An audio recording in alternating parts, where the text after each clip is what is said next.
जय गुरुदेव मित्रांनो. आपण मागील भागात पतंजली योगसूत्रे या संदर्भात आपण बोलत होतो आणि त्यामध्ये अभ्यास आणि वैराग्य समाधी लागण्यासाठी किती महत्त्वाचे घटक आहेत किंवा बाब आहे हे समजून घेत होतो. आपण या भागात समाधी या विषयावर बोलणार आहोत. तर वैराग्य हे तुम्हाला काय करतं, तर वैराग्य हे तुम्हाला एक 100% कॉन्सन्ट्रेशन किंवा कॉन्सन्ट्रेट करतं आहे. तुम्हाला ते आतून आनंद देतं की जे करायचं आहे ते तुम्ही 100% करत असतात. म्हणजे काय करत असताय तुम्ही जेवत असाल तर तुमचे जेवणाची प्रक्रिया प्रत्येक घास हा तुम्ही चावून आनंदाने खात असता. तुमचं चालणं असेल तेही तुम्ही 100% तुमची त्या चालण्यामध्ये उपस्थिती आहे. तुमच्या बोलण्यामध्ये 100% उपस्थिती आहे. तसंच तुम्ही काही पाहत असाल तर तिथं देखील तुमची 100% उपस्थिती असते. म्हणजे वैराग्यात ही गोष्ट निश्चित जाणून येते की we are present 100% at that moment. किंवा ह्याच्या पलीकडे जाऊन की तुम्ही वैराग्यात 100% उपस्थित राहता आणि वर्तमान काळात येत असतात. तुम्हाला या बाबतीत मी सांगू इच्छितो की थोडीशी कथानकाचा भाग घेऊया आपण. की अलेक्झांडर द ग्रेट हा जो योद्धा होऊन गेला जगाच्या पाठीवर, त्याने एक देश करत तो काय करत आला, जिंकत आल्याने तो भारतात आला. त्यांनी भारताची जीवन पद्धती बघितली. तर प्रत्येक संन्यासी किंवा ज्ञानी लोक इथं होते. तर त्याने सांगितलं की तुम्ही काय करा, त्या संन्यासाला किंवा ज्ञानाला घेऊन येतो. कशाच्या बेसवर हे सगळं इतके कसं जीवन निर्भयपणे जगतायत. तर त्याच्या लक्षात आलं की त्यांच्याकडे वेद आहे, लक्षात आहे, काही पुराणं आहेत की ज्या ज्ञानावर ते हे करतात. मग ते बोलून घेतो आणि म्हणतो की तुम्ही ते मला वेद आणून द्या. त्या संन्यासाला बोलत तो म्हणतो ठीक आहे, तुम्हाला उद्या आणून देतो. ते परत जातात आणि रात्रभर ते काय करतात, संपूर्णपणे वेदाचं पाठांतर करतात. मुलांना पाठांतर करायला सांगतात आणि दुसऱ्या दिवशी त्यांना वेद परत करतात. त्याच्या लक्षात येत नाही की ही माणसं ज्यावेळेस पकडून आणल्यानंतर तो त्याला भीती दाखवू लागला.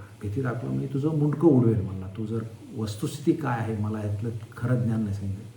तर त्यांच्या संन्यासाच्या नजरेत भीतीचा 1% लवलेश नव्हता.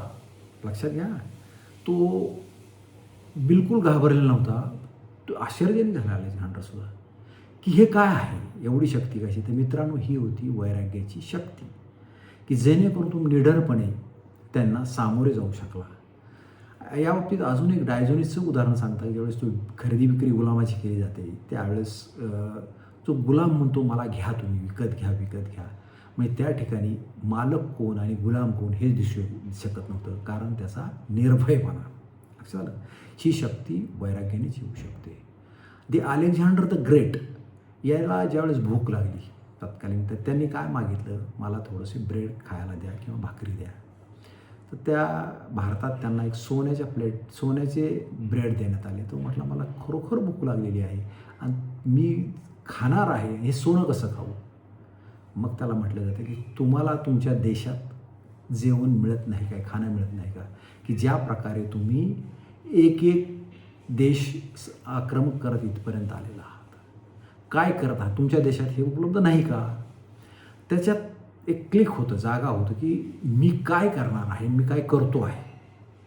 मग असं म्हटलं जातं की अलेक्झांडर द ग्रेट ज्यावेळेस या पृथ्वी तलावरून म्हणजे बाहेर पडले किंवा पृथ्वी तलावर त्यांचं जीवन संपुष्टात आलं, तत्कालीन कालावधीत त्यांनी त्यांच्या सैनिकांना जवळच्याला काय सूचना केल्या होत्या की माझे हात खाली मोकळे सोडा, की जेणेकरून जगाला कळू द्या की मी याच्यातलं काहीही वर घेऊन जाऊ शकत नाही.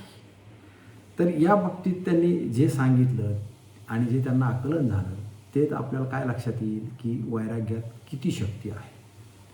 दुसरी गोष्ट अशी की हे जे काही वेगवेगळ्या प्रकारच्या समाधी सांगितलेल्या आहेत त्यात वितर्का अनुगामा समाधी म्हणजे वितर्का म्हणजे काय, विशेष तर्क आहे की ज्यामध्ये तो रिव्हर्स होऊ शकत नाही, त्याला विरुद्धार्थी शब्द मिळणार नाही मित्रांनो. विशेष तर्क असा आहे की त्याला विरुद्ध, मी समजा एखादी व्यक्ती एक्सपायर झाली, त्याच्या विरुद्धार्थी तो जिवंत होईल असं नाही, हा विशेष तर्क झाला.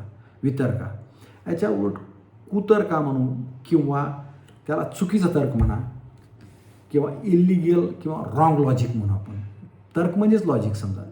तर तो विशेष तर्क जो आहे तो वितर्का अनुगमा समाधीमध्ये तुम्हाला लक्षात येईल की तुम्ही ज्यावेळेस वैराग्यात असता त्यावेळेस कसं असतं, तुम्ही थोडंसं आनंदी असता, चार्मिंग असता, दुसऱ्याला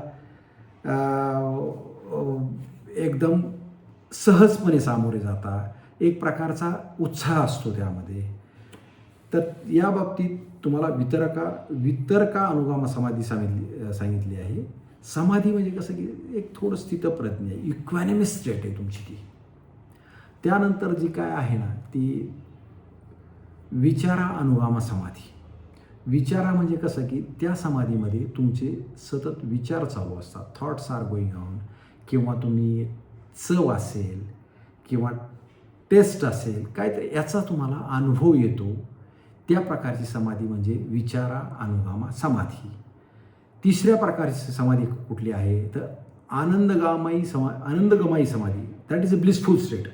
ब्लिस म्हणजे तुम्ही कसे असता, पूर्णपणे आनंदात असता. पूर्णपणे आनंद असतं म्हणजे तुम्हाला सगळं विसरता असं करूया. आणि आय एम, मीच फक्त, तुम्ही कुठं आहात काय आहात याचा पूर्णपणे विसर पडतो.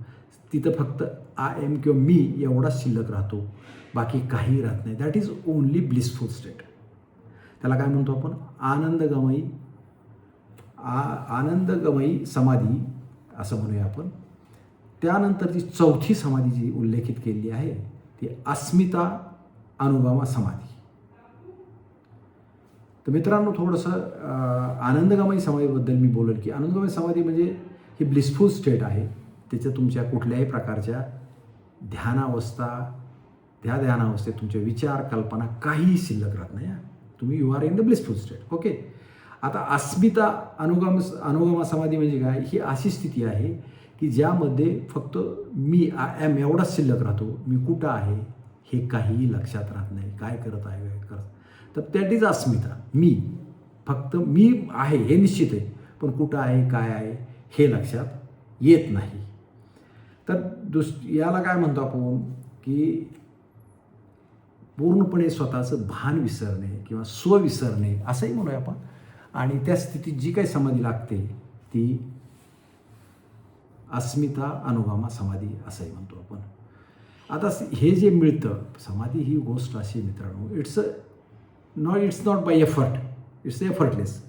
म्हणजे प्रयत्नसाध्य गोष्ट नाही आहे मित्रांनो, प्रयत्नसाध्य ही गोष्ट नाही. जस्ट टू रिलॅक्स व्हा आणि ब्लिसफुल व्हा, आनंदी व्हा. ही सिच्युएशन असते समाधी. प्रयत्न करून ती मिळवण्याची गोष्टच नाही आहे. नंतरची जी समाधी आहे ती संस्काराशेषा समाधी. आता संस्काराशेषा म्हणजे पूर्वजन्मातले तुमचे काही संस्कार असतात. म्हणजे पूर्वजन्मी काही वेळेस तुम्ही जर आध्यात्मिक पाथवर असाल, मग त्याची काय होतं, सडनली एक वयाच्या 30 नंतर 40 नंतर असं काही होतं की तुमच्या ट्विस्ट येतो आणि मग तुम्हाला ते आठवतं संस्काराच्या अनुषंगाने आणि मग तुमची समाधी लागू शकते. त्याला काय म्हणतो आपण संस्कारा अनुगमा समाधी. किंवा काही लोकांना एखादी घटना घडते, अचानक घडते, म्हणजे त्या घटनेचा परिणाम होतो, म्हणजे जस्ट इफेक्ट होतो तो आणि तिथून तो ट्विस्ट होते व्यक्ती आणि त्याला ते समाधीची गोडी लागते व समाधी लागते. याला काय म्हणू आपण संस्कारशेषा समाधी. समाधी लागल्यामुळे तुम्ही काय होता, समाधीचं एक वैशिष्ट्य असे मित्रांनो की समाधीमध्ये तुम्ही इतर जगताशी कनेक्ट होता. यू आर कनेक्टेड टू या सृष्टीसुद्धा कनेक्ट होता तुम्ही. म्हणजे तुम्ही जे टोटलिटी आहे, जे युनिव्हर्स आहे त्याशी कनेक्ट होता तुम्ही समाधीमध्ये. समाधीचा परिणाम असा आहे की विधेयी असणाऱ्या लोकांवर सुद्धा होऊ शकतो. जे तुमचे सोडून गेले 100 वर्षापूर्वी 50 वर्षापूर्वी त्यांच्यावर देखील परिणाम होऊ शकतो. इतका इफेक्ट आहे या समाधीचा. म्हणजे मानवी देहात असणाऱ्या होईल आणि विधेयी असणाऱ्या सुद्धा होऊ शकतो. हा जस्ट फिलिंग आहे या तुम्हाला. तुम्ही निसर्गाशी त्यावेळेस एकरूप होतात, सृष्टीशी युनिव्हर्सशी एकरूप होता आणि मग तुम्हाला काही त्या समाधीमध्ये काही घटनेचा सुद्धा अंदाज येऊ शकतो. त्यानंतरची जी समाधी आहे ती मित्रांनो प्रकृती लया समाधी. प्रकृती लया समाधी म्हणजे काय की तुम्ही ज्यावेळेस निसर्गात फिरत असतात ते निसर्गात खूप एकरूप होता. म्हणजे एकरूप होता म्हणजे कसं एक पर्वत पाहिला तर तुम्ही स्वतःचं 100% भान विसरून जाता आणि पर्वताकडे पाहता. ही काय झाली तुमची प्रकृती लया समाधी. म्हणजे तुम्हाला प्रकृतीशी तुम्ही एकरूप झालेला किंवा एखाद्या वेळेस सनसेट असेल सनराईज असेल म्हणजे निसर्गात जे काही सूर्य उगवतो मावळतो यावेळेची जे विहंगमय दृश्य असतो त्यातसुद्धा एकदम हरखून जातो. किंवा एखादं ब्युटिफुल सिनरी बघितली तरी देखील तुम्ही हरकून जाता. किंवा फूल बघितलं एखादं विशिष्ट प्रकारचं त्याच्यात स्वतःला तुम्ही हरवून जाता. म्हणजे तुम्ही प्रकृती लया समाधी यालाच म्हणतात की प्रकृती तुमचं विसर्जन होतं. त्याला प्रकृती लया समाधी असं म्हटलं जातं. या बाबतीत तुम्हाला आणखी एक थोडंसं उदाहरण दे की काही लोक तणावात असतात. खूप ताणतणावानंतर तो कधी कधी आत्महत्येचा विचारही डोक्यात येतो आणि मग तो असा विचार करतो की चलो आता मी आज नदीवरचा एक पूल आहे त्याच्यावर उभा राहून नदीत जीव देतो असा एक विचार करतो. होतं काय जो धावत धावत जाऊन पुलावर ज्यावेळेस उभा राहतो आणि ज्यावेळेस पाण्याकडे बघतो त्यावेळेस त्याला तिथून एनर्जी मिळते मित्रांनो. पाण्याकडून त्याला काय होतं पॉझिटिव्ह एनर्जी मिळते. तो नंतर काही काळ पाण्यात बघत असताना त्याचा विचार हळूहळू बदलतो आणि तो त्यापासून परावतो. याचं कारण काय तर एनर्जी तुम्हाला तिकडून प्राप्त झाली तुमच्या विचारात बदल झाला काळ गेला मग तुम्ही तुमचा विचार जो अगोदरचा होता आत्महत्या करण्याचा तो रद्द करता. आपल्याकडं बरंचसं फॉरेनमध्ये बऱ्याचशा वेळेस काय करतात की सुट्ट्यात वगैरे समुद्रकाठी जातात. तर तिकडं काय आहे तर प्राणी एनर्जी भरपूर ऑक्सिजन आहे म्हणून जातात. तद्वत्ताच आपल्या देशात मात्र तशी आवश्यकता भासत नाही. कारण आपली ही भूमी जी आहे पवित्र पावन भूमी आहे आणि इथं संतांनी गायलेले भक्ती गायलेली आहे. त्यामुळे इथं प्रत्येक कण न कण हा पॉझिटिव्ह एनर्जीच भरलेला आहे. त्यामुळे आपल्याला बाहेर काही इकडं समुद्राकडे वगैरे जाण्यासुद्धा आवश्यकता भासत नाही. तर तुम्ही ज्यावेळेस ह्याचा विचार करता की समाधी आहे समाधी लागण्याची आहे समाधीसाठी काही पूरक तत्व सांगितलेली आहेत मित्रांनो. तर पूरक तत्व जी सांगितलेली आहे समाधीसाठी ती कुठली आहेत श्रद्धा वीर्या स्मृती आणि प्रज्ञा. तर श्रद्धा म्हणजे कसं आहे की तुम्ही कॉन्सन्ट्रेशन ऑफ एनर्जी तुम्ही टोटल होता. श्रद्धा म्हणजे तुम्ही पूर्णपणे 100% तुम्ही तिथं उपस्थित असता तुमचा विश्वास असतो आणि त्यामुळं काय तुम्हाला शक्ती मिळते. यू गेट द स्ट्रेंथ तुम्हाला शक्ती मिळते. मग श्रद्धेमुळं किंवा भगवद्गीतेमुळे श्रद्धेविना न लभते ज्ञान म्हटलं गेलं. श्रद्धा ठेवल्याशिवाय तुम्हाला ज्ञानप्राप्ती होत नाही असं भगवद्गीतेत सुद्धा सांगितलं. श्रद्धा तुम्हाला काय करते मजबूतीकरण देते स्थिरता आणते. जीवन तुमच्या काय आणते स्थिरता आणते मजबूतीकरण देते आणि टोटॅलिटी इट्स बिंग टोटॅलिटी आपण असं म्हणतो त्याला एक कन्सल्टेशन किंवा टोटॅलिटीसुद्धा त्यामुळे येते. परंतु याच्या उलट तुम्ही संशय जर असेल तर तो काय करतो तुम्हाला नष्ट करतो. तुमची शक्ती डिसिमिनेट करतो म्हणजे विखुरली जाते तुमची शक्ती. संशयामुळे तुमची शक्ती विखुरली जाते. तसंच तुम्हाला भीती पण मनात येते.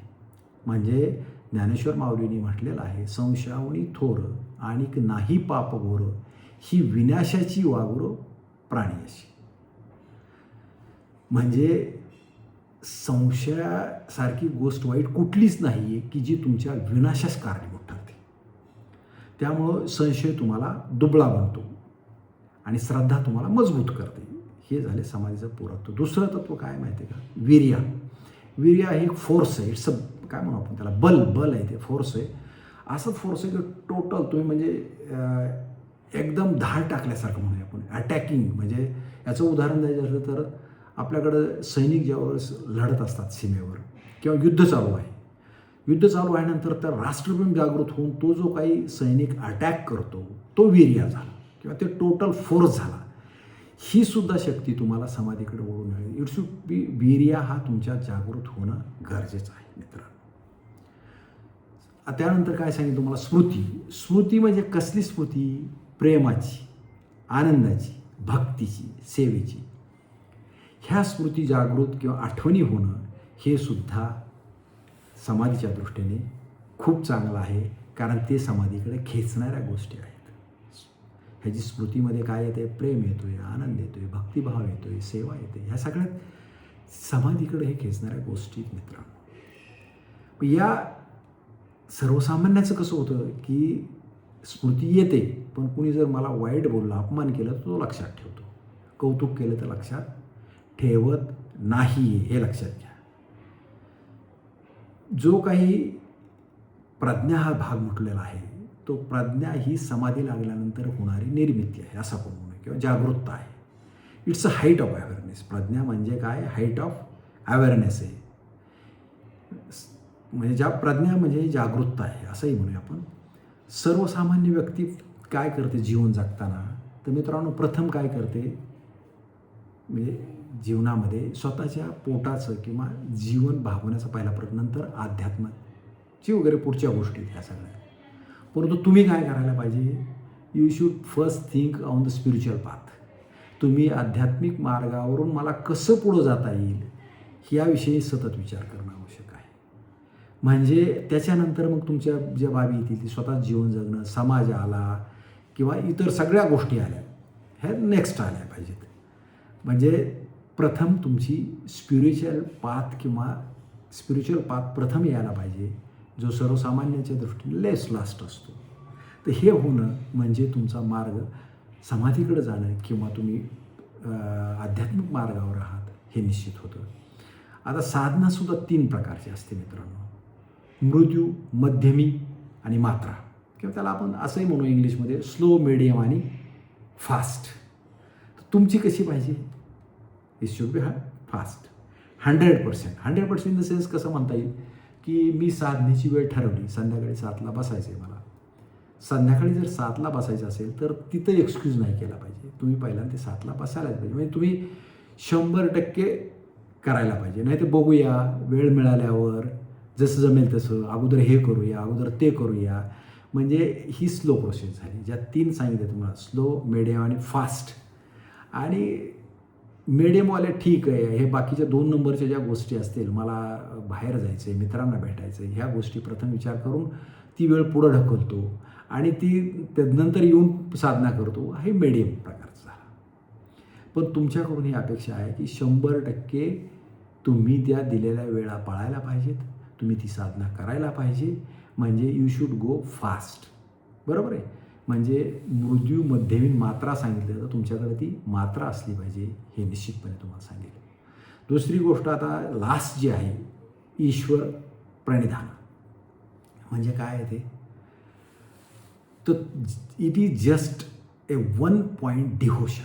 म्हणजे तुमचं ते परमेश्वराकडे संपूर्ण बाकी गोष्टी सोडून देऊन तिथं समर्पण असलं पाहिजे, सरेंडरनेस असला पाहिजे की आता संपलं आहे, मी हे जे काही करायचे whatever efforts I have to do, मी केले, मी सगळे प्रयत्न केले, आता हे तुझ्यापर्यंत आलो आहे, तू ये, आता तूच हे बघणार आहे. That's the end. And then you relax. नंतर तुम्ही काय करा? रिलॅक्स व्हा, शांत बसा, सगळे विचार सोडा, सगळं काही तिथं सोडा आणि परमेश्वराला 100% समर्पित व्हा. त्यानंतर जी उपलब्धता होईल ती द बेस्टच असणार आहे, याची तुम्हाला मी खात्री देतो मित्रांनो. म्हणजे तुम्हाला या भागात मी काय सांगितलेलं असेल तर वेगवेगळ्या प्रकारच्या समाधी सांगितलेल्या आहे आणि वैराग्य आणि अभ्यास ह्या 2 गोष्टी कशा पूरक आहेत, हे रथाची 2 चाकच आहेत. तर या संदर्भात आपली चर्चा झाली आहे. आणि तुम्ही ज्या काही पूरक गोष्टी सांगितल्या मी तुम्हाला आत्ता समाधीसाठी, त्या कुठल्या होत्या? श्रद्धा, वीर्य, स्मृती, प्रज्ञा, बरोबर आहे. आणि नंतर तुम्ही हे करत असताना तुमची साधना कशी फास्ट होईल याविषयी थोडं स्पष्टीकरण दिलेलं आहे. आपण पुढील भागात मित्रांनो हु इज द गॉड, परमेश्वर कोण आहे याविषयी चर्चा करणार आहे. तब तक के लिए जय गुरुदेव, जय महाराष्ट्र, जय हिंद.